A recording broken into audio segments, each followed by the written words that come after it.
I Lautari come gruppo sopravvivono da 25 anni, sopravvivono da più di 25 anni. Adesso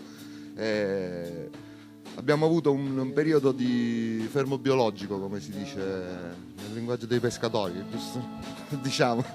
Siamo stati 2 anni fermi per vari motivi, ricominciamo, risaliamo sul palcoscenico adesso al 26 gennaio nell'ambito della rassegna dell'Associazione Musicale Etnea al Teatro Odeon alle 21:15, il prezzo è modico, la musica è bella come sempre, almeno secondo noi, poi ognuno può venire e giudicare. Usiamo molti strumenti di tradizione popolare, andiamo sempre sull'acustico generalmente e componiamo anche dei pezzi originali, sempre però in dialetto siciliano, che diciamo è la nostra lingua preferita per fare le canzoni, per fare la musica.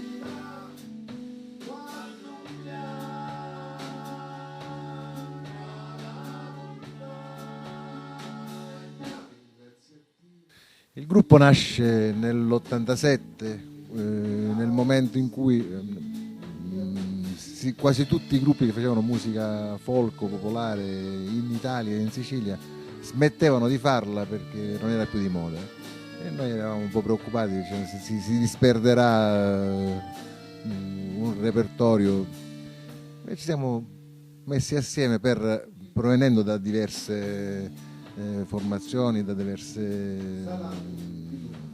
generi musicali. Siamo messi assieme appunto per continuare a suonare la musica popolare siciliana. E da allora sono passati più di 25 anni, siamo quasi a 27 adesso.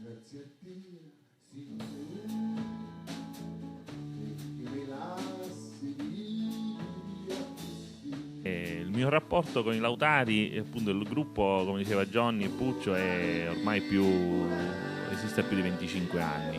È nato nell'87, io sono nato nell'82, quindi quando i Lautari sono costituiti io avevo circa 5 anni, e ancora mi ricordo appunto io andavo a seguire i loro concerti in giro per le piazze, e da bambino quello che mi ha appassionato e che tutt'oggi mi appassiona appunto è quest'uso sia degli strumenti, ma questo connubio tra musica e parole, fra testi molto vicini a storie di tutti i giorni, e a tutti questi strumenti. Sul palco dei Lautari è presente più dei musicisti, sono presenti gli strumenti.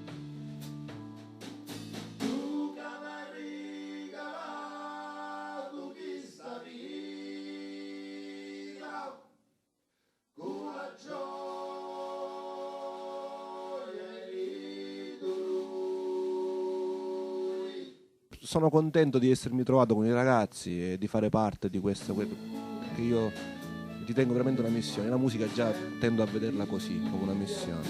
Il musicista ha il dovere di diffondere la musica, e nel nostro caso specifico la musica popolare è una cosa importantissima, perché io faccio mia una frase che mi disse uno dei tanti maestri che ho incontrato, che dice: se un musicista non conosce le sue tradizioni è come un albero senza radici, cioè niente.